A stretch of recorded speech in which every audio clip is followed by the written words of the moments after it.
Hi, I'm Doug Fields, and I want to thank you for listening to this audio training from Youth Leader Training on the Go.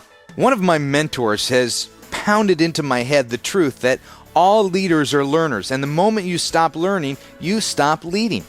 To be an effective volunteer, you'll need to regularly sharpen your mind and your heart and learn some new skills. This audio training is intended to help you be a better leader as you minister to teenagers. Here are 3 practical ways you can be a learner as you lead. Number 1, start by learning early. Most of us begin in youth ministry with high hopes of making a big difference to students. Shortly after you start working with students, you find yourself at a fork in the road. You can either become a learner or try to fake your way through. Fakers will hide their need for more training. They believe they can figure it out on their own.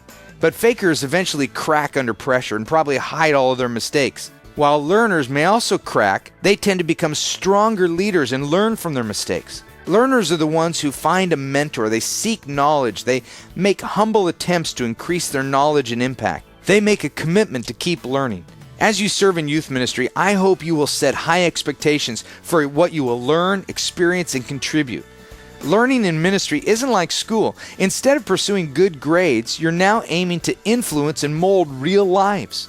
Try to make it a goal to arrive at youth group anxious, to make a difference and with an eagerness to learn. And believe me, there's something to learn every single week.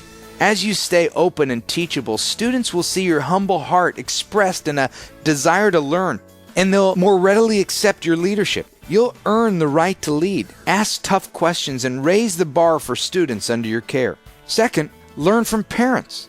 Parents are a great tool in youth ministry. Not only do they love their children much more than you ever could, but they know their children a lot better than you do. Parents can offer insight into family history, behavioral patterns, lifestyle details, and personality profiles. Until you know their parents, you don't really know students. And if this sounds intimidating, be encouraged. It's easier to get to know parents than you might imagine. For example, if you attend a weekly youth program, just set yourself up to greet parents when they arrive to pick up their kids. Take this opportunity to ask questions, affirm their student, or let them know about an upcoming event. Making this casual connection with parents can help open the door to a relationship with them. Don't be afraid of parents or view them as the enemy. Another idea, when you call a student on the phone, don't ask for the teenager right away. Instead, introduce yourself and engage in a short conversation with the parent. You may even find that your phone calls last longer with the adults than with the students. Especially if the students are junior high boys, those conversations last seconds. The parents will appreciate this gesture more than you know. Personally, I know that as a parent of teenagers, I'm thrilled with other adults who are investing in my children. As you commit to gaining wisdom from parents, you'll make yourself more valuable to your students and church family. And finally, learn from resources.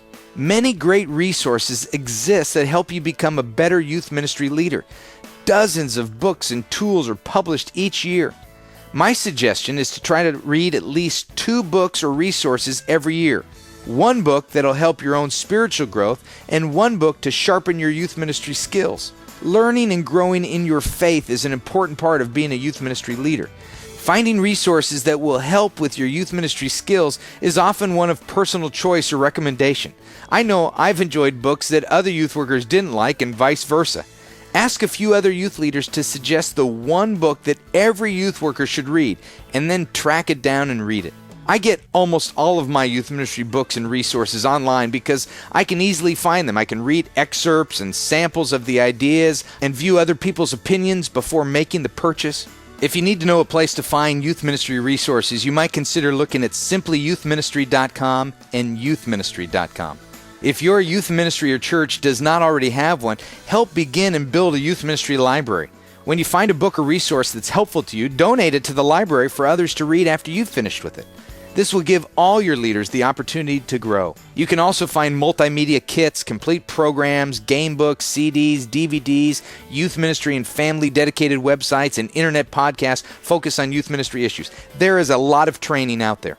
One of the biggest myths about youth ministry is that every idea has to be original and created specifically for your ministry. Buying into this myth has wasted countless hours. The best use of your creativity is learning. Learn early, learn from parents, and learn from resources created by others who have already been where you want to take your ministry. Thanks again for taking the time to listen and learn. And thank you for loving God and pointing students toward a life-changing relationship with Jesus. Thanks for doing what you do.